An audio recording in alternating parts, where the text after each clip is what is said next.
आमदार मेघना बोर्डीकर आपल्या सोबत आहेत. तुमचं काय निरीक्षण आहे, या घटनेला कोण जबाबदार आहे असं तुम्हाला वाटतं?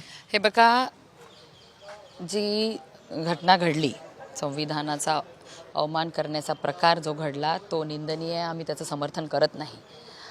आणि तेव्हाच आरोपी पकडला गेला.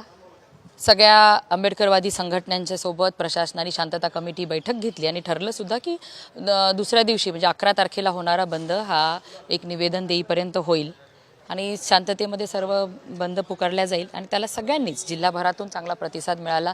सर्वांनी प्रतिसाद दिला. शांततेत बंद पुकारला. कडकडीत बंद होता.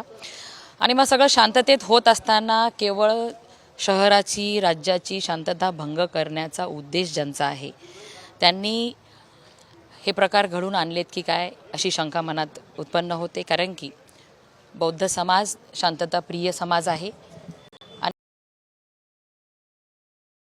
घटनेचा निषेध केलेला आहे. पण काही लोकांना पाठवून हे जे काही परभणी शहरात पहिल्यांदा एवढा उद्रेक आम्हाला बघायला मिळाला तो केला गेलाय की काय अशी शंका आम्हाला आहे. काही लोक काही लोक बघा, नेते मंडळी, बौद्ध समाजाचे नेते मंडळी सुद्धा त्या बंदमध्ये होते. त्यांच्यावर सुद्धा दगडफेक करण्यात आली. त्यामुळे ज्या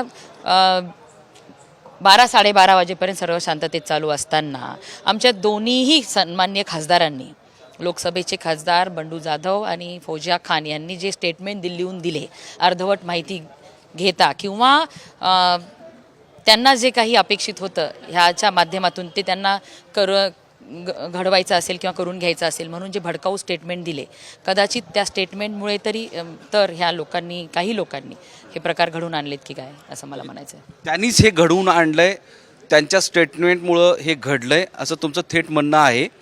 मग पुढं काय करायला हवं? त्याची चौकशी होईल की त्यांचं इन्व्हॉल्वमेंट आहे का नाही आहे, ह्या सगळ्याची चौकशी होईल, झालीच पाहिजे. कारण की इतक्या शांततेत सगळं चालू असताना केवळ काही लोक शस्त्र घेऊन जेव्हा येतात, मग हे ठरवून केल्यासारखं आहे ना की कोणीतरी ह्यांच्या पाठीशी आहे. त्याशिवाय लोक एवढं उग्र स्वरूप नाही धारण करू शकत. या घटनेला 2 खासदार जबाबदार आहे असं तुमचं म्हणणं आहे. प्रकाश आंबेडकर यांनी सुद्धा एक ट्विट केलं होतं. नाही, त्यांचं ट्विट मी काल जे वाचलं की 12 वाजेपर्यंत ज्या कोणी आरोपीला अटक व्हायला पाहिजे, कदाचित तेव्हा त्यांना ती माहिती नसेल. आरोपी तत्काळ 1-2 मिनिटाच्या आत अटक झालेला होता. त्यामुळे शांततेत सगळं करायचं असं सगळ्यांनी ठरवलं होतं. जातीवादी मराठा असा शब्द वापरला आहे. आता बघा, ह्याच्यामध्ये जात आणून हे प्रकार आणखीन भडकवायचा प्रकार होईल.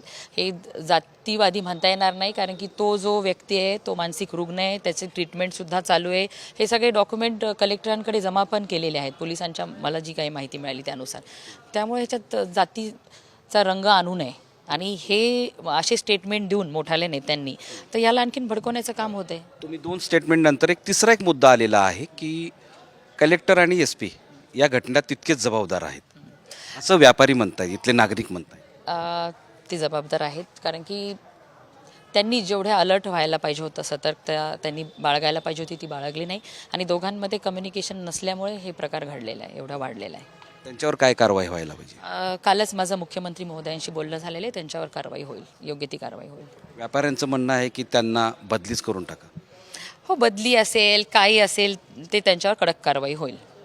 एक शेवटचा प्रश्न, या सगळ्या संदर्भात काही SITची मागणी तुम्ही करताय का, किंवा स्पेशल काहीतरी चौकशीसाठी स्थापन करावं असं तुम्हाला वाटतं का?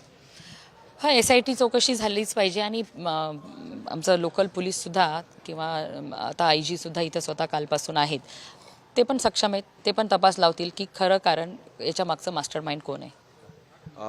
आता राज्य सरकारकडे चौकशी करण्याची मागणी केलेली आहे, पण गंभीर आरोप राष्ट्रवादी काँग्रेस शरद पवार गटाच्या खासदार फौजिया खान आणि शिवसेना उद्धव ठाकरे गटाचे खासदार बंडू जाधव यांच्यावर आरोप केला की त्यांच्या स्टेटमेंटमुळं ही इथली दंगल वाढली. इतकंच नाही, या दंगलीला SP आणि कलेक्टर हे दोघेही जबाबदार आहेत आणि याची सगळी चौकशी व्हावी अशी मेघना बोर्डीकर यांनी मागणी केली आहे. मोहम्मद इरफानचा माधव सावरगावे, साम TV, परभणी. देश विदेशातील प्रत्येक घडामोडींचे लाईव्ह अपडेट मिळवण्यासाठी आता साम टीव्हीच्या सर्व सोशल मीडिया प्लॅटफॉर्मला लाईक, फॉलो आणि सबस्क्राईब करा. तसंच सर्व नोटिफिकेशनसाठी बेल आयकॉन प्रेस करायला विसरू नका.